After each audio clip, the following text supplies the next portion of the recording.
Welcome back to my YouTube channel. তো আজকে আমরা বনগাঁয় এসেছি। এটার মেইন উদ্দেশ্য হলো আমরা যাব অগ্নিকন্যা পার্কে। অনেক দিন ধরে প্ল্যানিং করছি, বাট কারোর না কারোর কোনো সমস্যা হচ্ছিল। হয়তো ওর সমস্যা হচ্ছে, নয়তো পূজার সমস্যা হচ্ছে, নয়তো আমার সমস্যা হচ্ছে। আমার দিক দেখাচ্ছিস কেন? আমার মোটেই সমস্যা হচ্ছিল না। তো ফাইনালি আজকে আমরা এসেছি, আর এমন দিনই এসেছি আমরা, বৃষ্টি হচ্ছিল সকাল থেকে। তো আমাদের কপালটা কিন্তু বেশ ভালো, তার জন্য রোদ্দুর উঠেছে।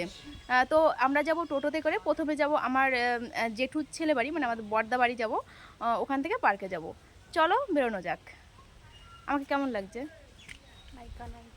তো বন্ধুরা, ভিডিওর শুরুতেই তোমাদের একটা কথা বলে দিই, ভিডিওটা দেখে কেউ কোনো বাজে মন্তব্য করবে না, বিশেষ করে ড্রেসটা নিয়ে আর কি।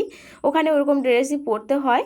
আর তাছাড়াও আমরা যাচ্ছি মজা করতে, অনেক মজা করব। চলো ভিডিওটা দেখতে থাকো।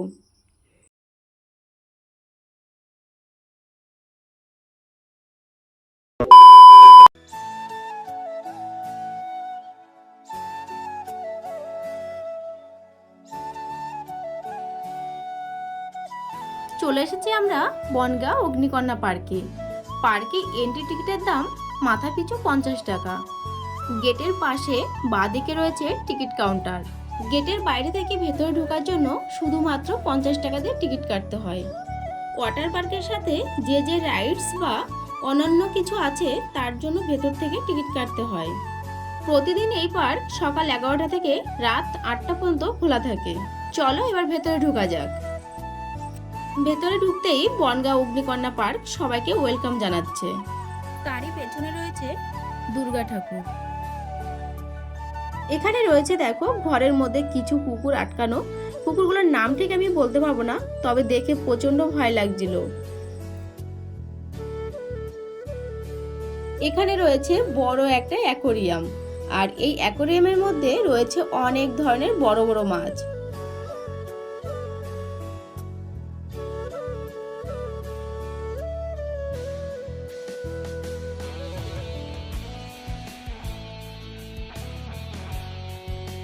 এখানে সব মাছের থেকে সাদা মাছটা সব থেকে বড়।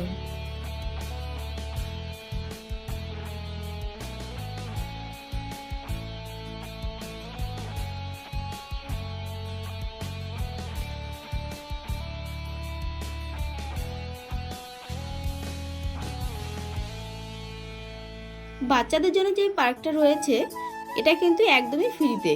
মাম্মা দেখো পুরো পাগল হয়ে গেছে, কোনটা থেকে কোনটা চড়বে বুঝতেই পারছে না।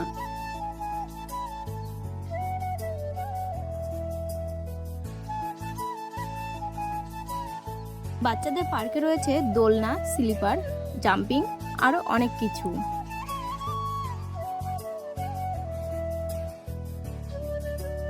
পার্কটা বেশ বড় আর ছিমছাম।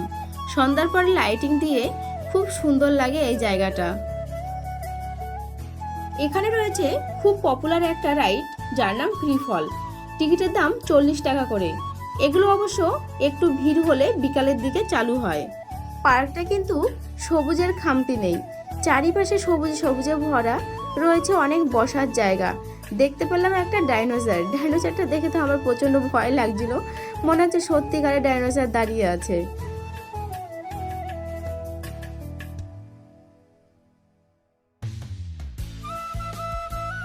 পার্কের ভিতরটা কিন্তু আমার বেশ ভালো লেগেছে, তোমরা চাইলে আসতে পারো, তোমাদের মনটা ভালো হয়ে যাবে। খুব সুন্দর একটা জায়গা। তো এখন আমরা যাব ওয়াটার পার্কের ভেতরে, আর ওয়াটার পার্কের ভেতরে ঢুকতে গেলে 150 টাকা দিয়ে টিকিট কাটতে হয়। আমরা যেহেতু বাড়ি থেকে ড্রেস আনি নেই, এখান থেকে ভাড়া নিয়েছি সবাই।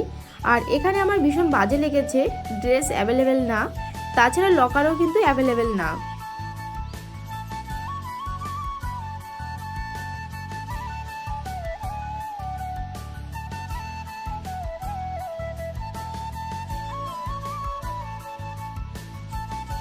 পিয়ালি তো পুরো পাগল হয়ে গেছে আনন্দের জন্য। ও একবার নেমেছিল জলে ছবি তোলার জন্য, আবার উপরে এসেছে। তো আমার আরেকটা জিনিস বাজে লেগেছে, জলটা প্রচন্ড নোংরা।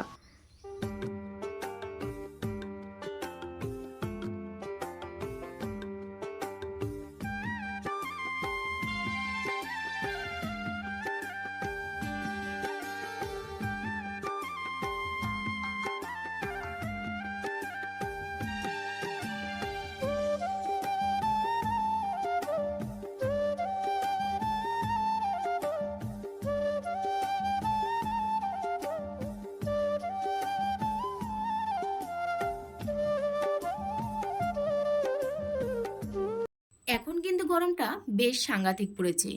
আর এই টাকফাটা গরমে আমাদের সবার মন বারবার করে ছুটে যায় জলের খোঁজে।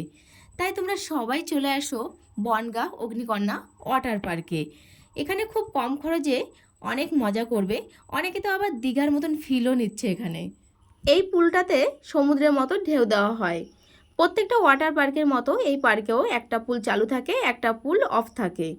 তো যেখানে যখন বেশি লোক থাকে সেই পুলটা চালু করা হয়। এখানে যেহেতু এখন কম লোক রয়েছে, যার কারণে সমুদ্রের ঢেউটা দেওয়া হয়নি। আর সব থেকে বেশি ভালো লেগেছে আমার এই জায়গাটা, কারণ এখানে নোংরা জলের কোনো সিনই নেই।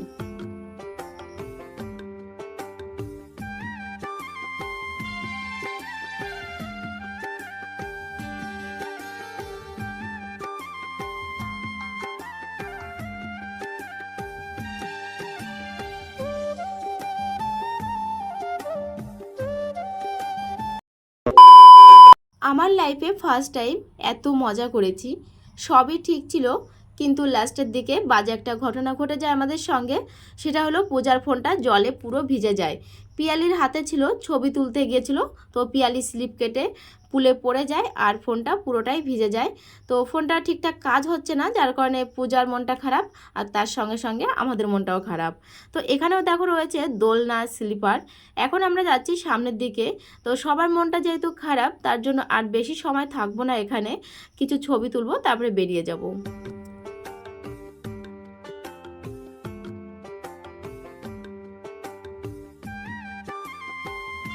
এই চোর চোর চুরি করছে, বলে দেবো সবাইকে, পার্কে এসে চুরি করছে। আজকে আমরা এত মজা করেছি আর এত ছবি তুলেছি, যার কারণে ভিডিওটাই ঠিকঠাকভাবে করা হয়নি। তো আমাদের ইচ্ছা রয়েছে আর একদিন আসবো, কিন্তু সেদিন চান করব না, বিকাল টাইম করে আসবো, লাইটিংগুলো দেখবো।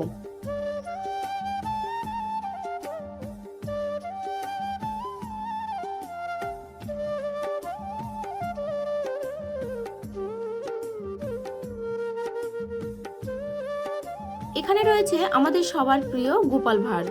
এক হাতে রয়েছে মাছ আর এক হাতে রয়েছে মিষ্টি। আর এরা দুজন কি করছে দেখো, গোপাল ভাঁড়কে জড়িয়ে।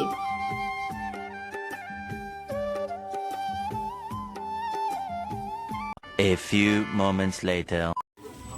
কি মিষ্টি নিচ্ছিস? ওই কে কে থাকে?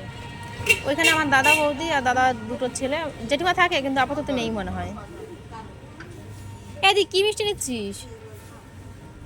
ও নে। সবাই বলে যার মানে শুরু ভালো তার শেষ ভালো, কিন্তু আমাদের শুরুটা ভালো ছিল, শেষটা ভালো আমি জানতাম আমার গেল না। বাড়িতে ঠিক আছে, এখন আমরা যাচ্ছি আমার জেঠুর ছেলে বাড়ি। কথা ছিল প্রথমে দাদা বাড়ি আসবো, তারপরে বৌদিকে নিয়ে পার্কে যাব, কিন্তু আমরা প্রথমে পার্কে যাই, তারপরে দাদা বাড়ি এসেছি।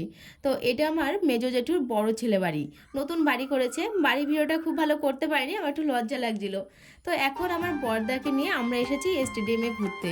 বনগাঁ স্টেডিয়ামের পাশে একদম আমার দাদা বাড়ি করেছে নতুন। জায়গাটা আমাদের ভীষণ ভালো লেগেছে। আর ছোটোবেলায় আমাদের ছুটির দিনগুলো বেশিরভাগই আমার জেঠু বাড়িতেই কাটতো। তো আমাদের মেইন বাড়ি হচ্ছে বনগাঁ দেবগড়ে, ওখানে মেজদা থাকে। তো চলো বন্ধুরা, আজকে ভিডিওটা আমি এখানে শেষ করছি। সবাই ভালো থেকো, সুস্থ থাকো।